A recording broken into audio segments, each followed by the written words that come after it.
Hi. So, one of the things I'm going to be doing for the next couple of weeks is making a new video every time I get a new patron. So, first of all, let me say thank you to Thomas Reed for becoming a patron today.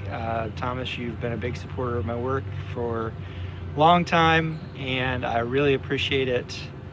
I want to get my patronage up to $200 a month this month, and you've made it come one step closer. So if you're watching this video, and I'm going to be making it public because I want to spread the word,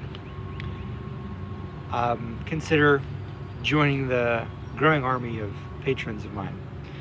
So I've also decided that I'm going to be reading a little bit of flash fiction today. I've got it on this sheet of paper right here. So hopefully I can look like I'm making eye contact while I'm reading the video. Reading the story. So this story is a bit of flash fiction inspired by Laura Nicole, and well, I'll just read it. The airport was too quiet for the middle of the day. I'd been planning the festivities since the year before, and it required a full lobby. Man was a herd animal in many ways, and it only took a spark of fear to drive the whole mass into a frenzy. It had to be today, though, since I'd already set all of the other pieces in motion. If nothing else, it would be a good test. I looked around for the first victim.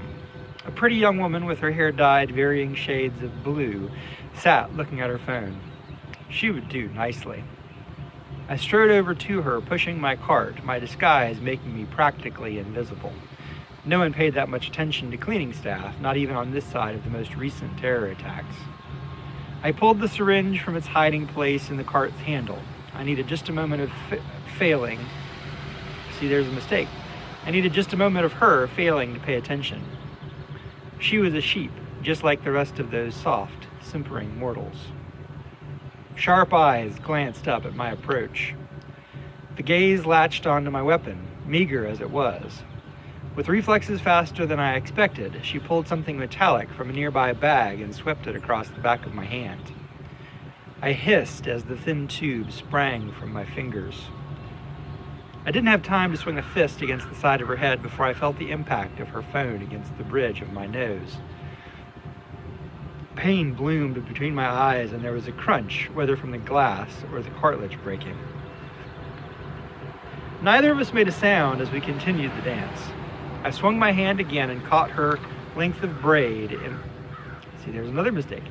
I swung my hand again and caught the length of her braid in my fingers. It was her turn. Let's try that again. It was her turn. See, that's a typo. See, if you were listening to this as opposed to watching it, I'd cut all those bits out so you kind of get to see the raw, how the sausage is made. Raw sausage. It was her turn to hiss in pain as strands tore loose from her scalp. I was about to bring her head down when my knee came up, but then a molten ball of pain filled my stomach. I screeched as she pulled the crochet hook back out from where it had impaled my scrotum. My hands dove for the injury, and I curled into a ball as I fell to the floor bleeding. "We've been watching you." Her voice was a calm whisper, though there was a familiar hint of madness in it. "You've failed your test. Entry to our league requires more finesse than that." Her voice louder, she began screaming rape in a ringing voice that carried through the boarding area. I had time enough to wonder what she was talking about before the first of a series of stomps began fracturing my skull, and darkness took me away. I hope you enjoyed that story, warts and all. This is the kind of thing that I do for my patrons. I write these stories. I post them to my Patreon page because I love telling stories. And I figure if you're going to support me a little or a lot every month, you should get stories that are just for you, that only you get to see, at least for a period of time. And flash fiction, it's tough. There's not a paying market for flash fiction that makes it financially worthwhile. but I still love them.